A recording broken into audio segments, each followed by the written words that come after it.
طه ما أنزلنا عليك القرآن لتشقى إلا تذكرة لمن يخشى تنزيلا ممن خلق الأرض والسماوات العلى الرحمن على العرش استوى له ما في السماوات وما في الأرض وما بينهما وما تحت الثرى وإن تجهر بالقول فإنه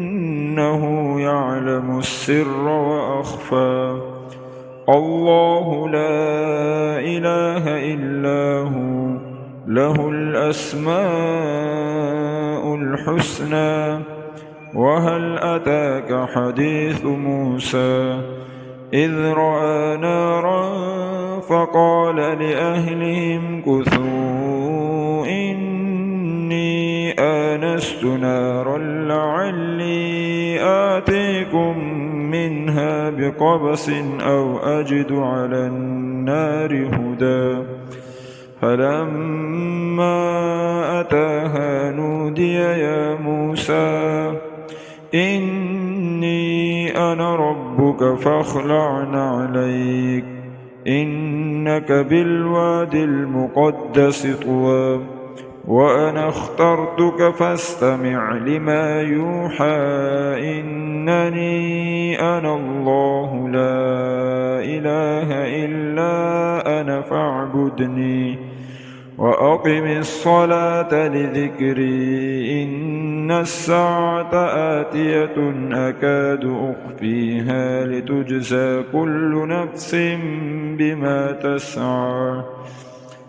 فلا يصدنك عنها من لا يؤمن بها واتبع هواه فتردى وما تلك بيمينك يا موسى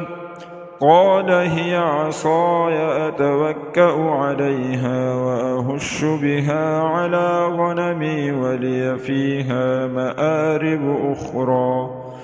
قال ألقها يا موسى فألقاها فإذا هي حية تسعى قال خذها ولا تخف سنعيدها سيرتها الأولى واضمم يدك إلى جناحك تخرج بيضاء من غير سوء آية أخرى لنريك من آياتنا الكبرى اذهب إلى فرعون إنه طغى قال رب اشرح لي صدري ويسر لي أمري واحلل عقدة من لساني يفقه قولي واجعل لي وزيرا من أهلي هارون أخي اشدد به أزري وأشركه في أمري كي نسبحك كثيرا ونذكرك كثيرا إنك كنت بنا بصيرا قال قد أوتيت سؤلك يا موسى ولقد مننا عليك مرة أخرى إذ أوحينا إلى أمك ما يوحى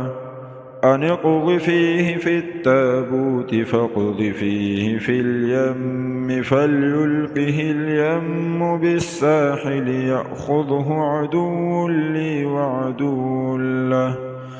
وألقيت عليك محبة مني ولتصنع على عيني إذ تمشي أختك فتقول هل أدلكم على من يكفله فرجعناك إلى أمك كي تقر عينها ولا تحزن وقتلت نفسا فنجيناك من الغم وفتناك فتونا فلبثت سنين في أهل مدين ثم ثم جئت على قدري يا موسى واصطنعتك لنفسي اذهب أنت وأخوك بآياتي ولا تنيا في ذكري اذهبا إلى فرعون إنه طغى فقولا له قولا لين